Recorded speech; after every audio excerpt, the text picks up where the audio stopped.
le 13h. Ophélie Fontana. Bienvenue à vous à la une de l'actualité. Notre caddie passé à la loupe. Aller au supermarché nous coûte en moyenne 6% plus cher. On scannera donc les articles dans un instant.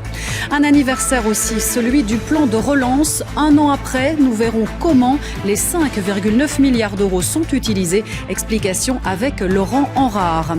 Les camps scouts et leur danger. Un garçon est devenu tétraplégique après un jeu. Son chef de patrouille est aujourd'hui reconnu coupable de coups et blessures involontaires. Benjamin Carlier détaillera le jugement dans un instant. Les menaces de Vladimir Poutine. Les pays qui interviendraient en Ukraine doivent s'attendre à des représailles. Analyse de cette déclaration à suivre. Et puis des cabines électriques transformées en œuvres d'art. Cela donne de la vie et de la couleur à ce mobilier urbain plutôt terne. Découverte dans ce journal.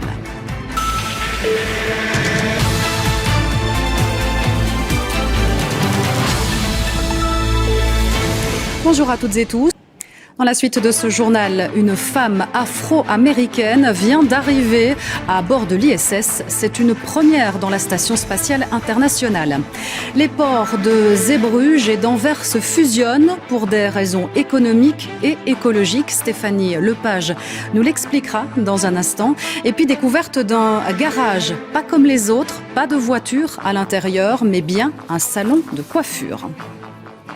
Venons-en à la guerre entre la Russie et l'Ukraine avec un fait marquant aujourd'hui. Vladimir Poutine hausse le ton.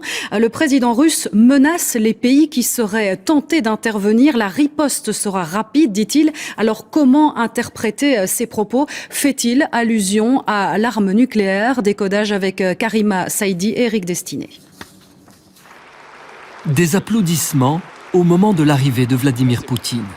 Cela devait être une réunion du Conseil consultatif du Parlement russe à Saint-Pétersbourg, mais le président russe en a profité pour transformer ce moment en menace. Si quelqu'un a l'intention d'intervenir de l'extérieur dans les événements en cours et de créer des menaces de nature stratégique qui seraient alors inacceptables pour la Russie, ils doivent savoir que la frappe de riposte sera rapide et foudroyante. Alors que la guerre en Ukraine se poursuit, plusieurs pays occidentaux, dont la France, l'Allemagne ou les Pays-Bas, intensifient les livraisons d'armes à l'armée ukrainienne. Cela agace Vladimir Poutine, d'où ces menaces de frappe si les choses vont plus loin. Nous avons tous les instruments pour cela. Des instruments que personne d'autre ne peut se vanter d'avoir actuellement. Sauf que nous n'allons pas nous vanter. Nous allons les utiliser s'il le faut. Et je souhaite que tout le monde le sache. De quel instrument parle Vladimir Poutine ? Très probablement de l'arme nucléaire, mais il ne le dit pas clairement. Une rhétorique à demi-mot, peut-être pour se laisser une gradation supplémentaire et tenter encore de dissuader les Occidentaux d'aider l'Ukraine dans cette guerre. Et puis une autre femme qui elle aussi a un sacré parcours, près de 40 ans de carrière pour l'une de nos monteuses, Brigitte Legrand, notre Bibi nationale qui prend sa retraite. On lui souhaite beaucoup de belles choses et on lui dit surtout merci pour tout, merci pour toutes ces belles années au sein de la RTBF. Et voilà qui referme ce journal. À suivre la météo de Stéphane Piedboeuf et puis affaire conclue. Excellent après-midi à toutes et à tous et je vous retrouve demain.